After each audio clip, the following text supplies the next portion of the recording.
More than a century ago, Dr. Jose Rizal dreamed of a Philippines where education, justice, and nationalism thrived. Today, his dream is alive, but the challenges remain.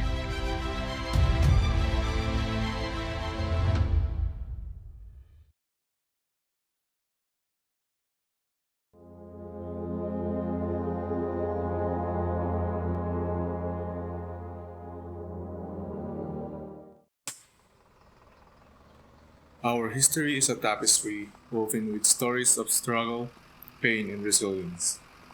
In the shadows of colonial rule, injustice was not the exception, it was the rule. The lives of many were shaped by inequality, corruption, and oppression, leaving scars that echo through time.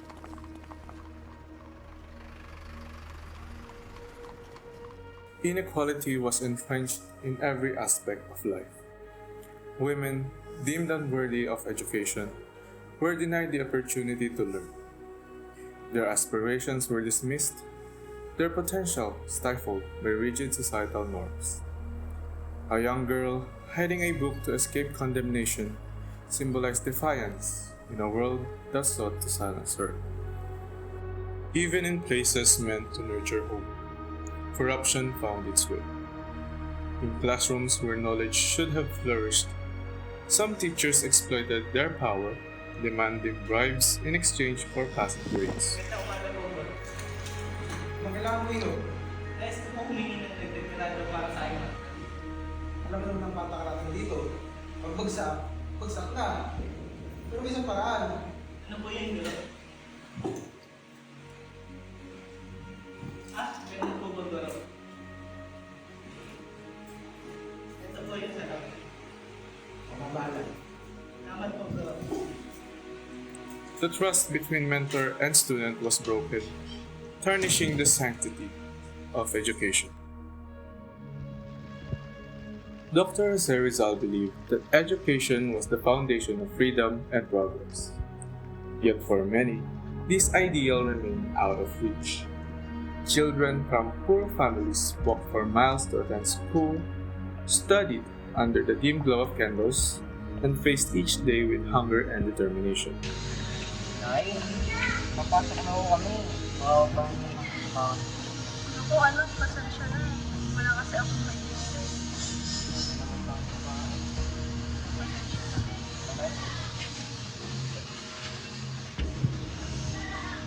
Their sacrifices embodied the hope that education could open the door to a better life. In the dark corners of colonial power, exploitation thrived. Women were taken from their families, their cries for mercy ignored, as they were subjected to unspeakable acts of cruelty. Their dignity was stripped away, their humanity reduced to nothing more than a tool for their oppressors' desires. Leaders, meant to protect their people, became puppets of the colonial powers. They carried out orders that served their masters, not their communities, silencing dissent with violence and fear. Dahil ikaw lang pinagkakatiwalaan ko. Iutusan kita. Dakitin si Maria.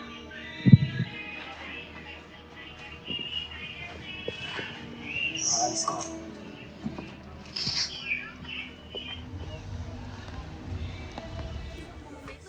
Hoy, binibini! Sumama ka sa amin! Binibini! Sumama ka! Bitawan niyo ako! Sumama ka lang! Sumama ka lang! Ara! Ara, tulong Ara! Asikasuhin mo siya at pangalagaan kung nais mo pang manatiling buhay.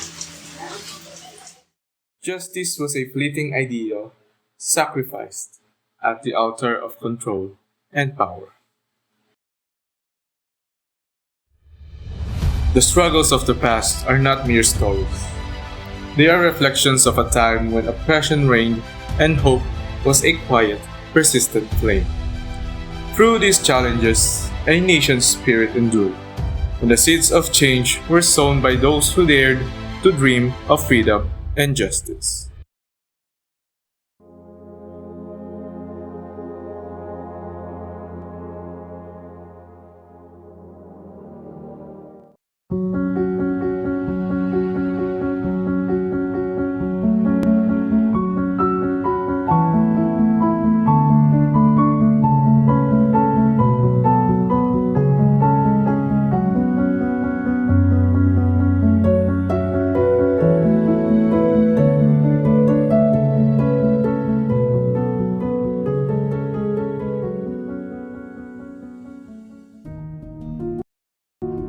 political arenas of today, women continue to face prejudice and hostility.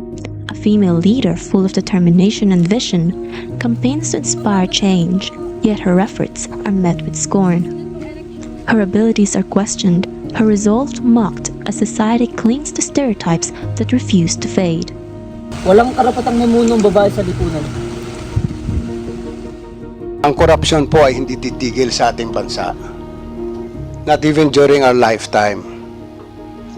Unless we change ourselves, unless we change our values. Corruption wears a new mask, but its impact remains devastating.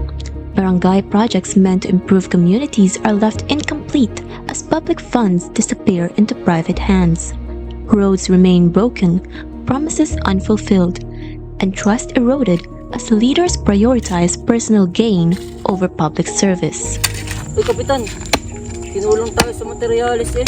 Paano kayang gagawin natin yan? Okay, kinulang tayo sa ponde, wala tayong masyadong ipapayos dyan. For millions of Filipino children, education is still a dream. Alam mo naman anak na di ka namin kayang pag-aralin ng mama mo sa kolehiyo. Ganun po ba? Siya, magsingay na tayo!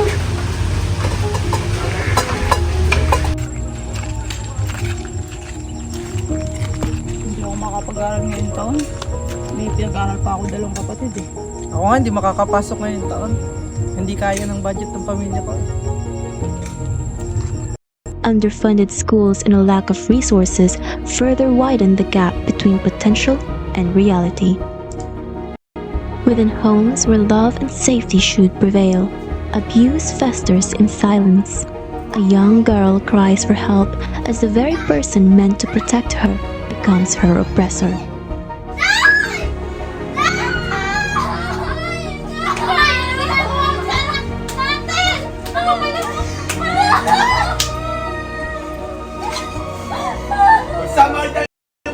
In a society often too hesitant to confront these horrors, her voice is left unheard, her pain unseen.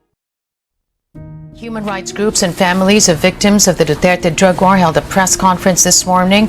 Our very own Vivian Gulia is there, and she now joins us with details. Viv, over to you. In positions of power, some leaders remain bound by greed and manipulation. A modern-day official orders harm against a critic, silencing opposition with money and fear. Leadership corrupted by self-interest fails the people it is meant to serve, perpetuating cycles of violence and mistrust.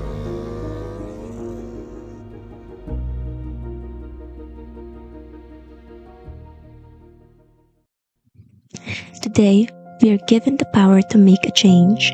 We are given the tools to express our beliefs and to stand for what is right. Pulis kami!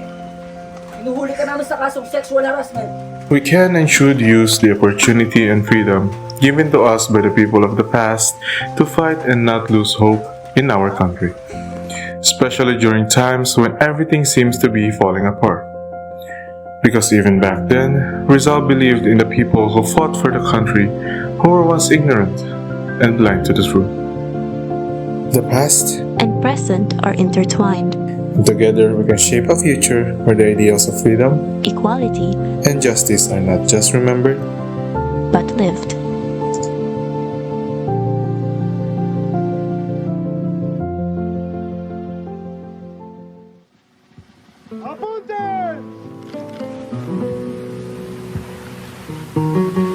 Consumatum est!